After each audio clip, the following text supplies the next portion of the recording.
Sophia Khan को जवाब देने दीजिए जी। देखिए, सबसे पहले तो इन्होंने खुद ही कबूल लिया, भाजपा के जो प्रवक्ता एसएन सिंह हैं, कि इन्होंने खुद ही कबूला, ऑन एयर कबूला कि 2021 में इन्होंने रेड करवाया, 2024 में करवाया और अब 2026 में करवाया, जो आपने बड़े बखूबी तौर पर आपने इस बात को पकड़ा। तो इन्होंने खुद ही कबूल लिया कि रेड्स तभी होते हैं विपक्ष के दरबार में जब इलेक्शन होते हैं, सिर्फ बंगाल में नहीं बल्कि पूरे देश में ही। तो इनके पास ईडी या जितनी भी संस्थाएं हैं, केंद्रीय संस्थाएं हैं, वो एक हथियार के तौर पर बन के रह गया है।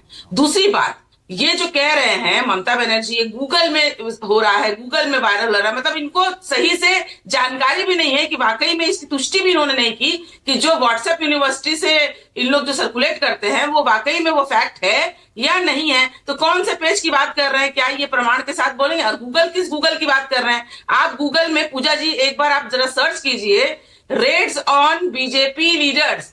आपको मैं दावे के साथ कहती हूं, एक भी बीजेपी लीडर के ऊपर ईडी का रेट जो है गूगल में आपको नहीं मिलेगा, क्योंकि गूगल के फीड में है ही नहीं। तो किस गूगल की बात कर रहे हैं?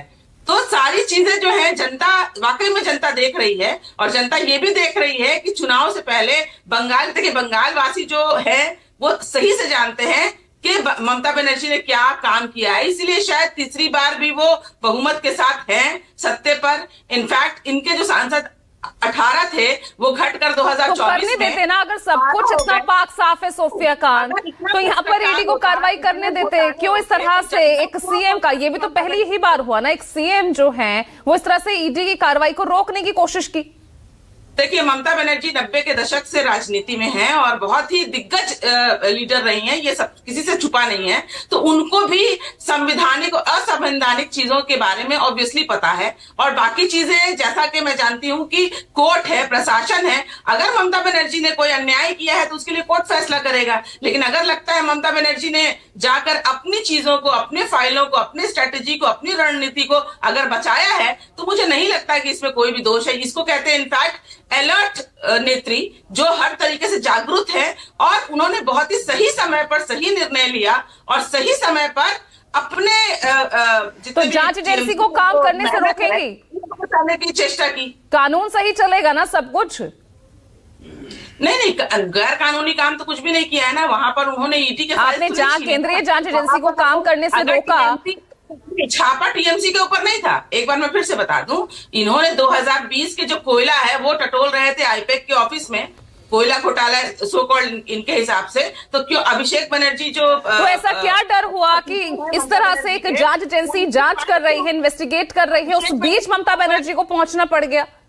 ये भी तो सवाल है ना। के ऊपर केस चल रहा है, तो क्यों नहीं उनको सलाखों के ऊपर डाल दिया? भाई, अगर ये केस प्रमाण हो जाता तो मुझे तो नहीं लगता ये प्रमाण हो पाया, क्योंकि 6 साल पुराना केस है, लेकिन इलेक्शन से पहले ही खदेड़ना चालू करते हैं। तो ये तो एकदम क्लियर कट एंड क्लियर है कि ये ईडी जो है सिर्फ और सिर्फ तो जितनी भी केंद्रीय संस्थाएं हैं वो केवल विपक्ष को डराने के लिए, चमकाने के लिए, धमकाने के लिए है, क्योंकि इनके पास और कोई विकल्प नहीं है। जमीन खिसकती नजर आ रही है, एसआईआर भी करके देख लिया, लेकिन उसके बावजूद इनकी जो आईटी सेल की रिपोर्ट है वो इनको मिल चुकी है कि बंगाल में जो 65 सीटें इनकी बची हुई हैं वो भी अब खिसकती। तो सबूत कब पेश कर रही ममता बनर्जी?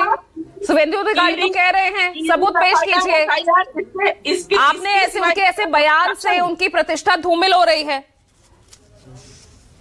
बिल्कुल नहीं। देखिए, ममता बनर्जी जो कहती हैं वो डेफिनेटली वो करती हैं, और वक्त समय का इंतजार कीजिए। अभी 2-3 महीना है चुनाव में, बहुत से पत्ते खुलेंगे, और अमित शाह और शुभेंदु अधिकारी के ऊपर रेट्स की बात तो की ही नहीं है एसएन सिंह ने।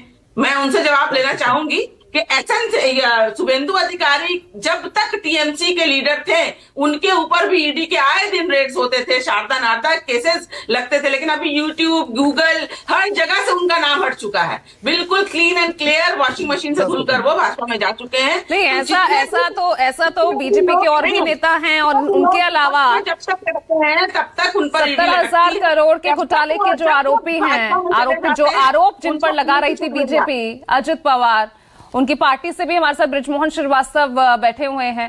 सिर्फ शुभेंदु अधिकारी अकेले थोड़ी ना है, ऐसे आरोपों को तो आप भी झेल चुके हैं। वो बात अलग है कि आज बीजेपी की वॉशिंग मशीन में वो सब दाग धुल गए।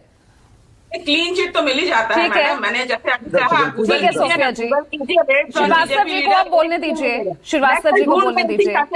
मैं प्लानिंग कर सकूं, लेकिन मुझे एक भी लीडर का नाम नजर नहीं आया जिनके ऊपर ईडी का रेड हुआ हो। ठीक है भाजपा के श्रीवास्तव जी, सोफिया खान आप शांत हो जाइए। सोफिया जी हो गया, आपकी बारी हो गई। एसएन सिंह जी रुक जाइए, एसएन सिंह जी रुक जाइए। नहीं, मैं पहले बाकी आपके सहयोगी ही बोल रहे हैं।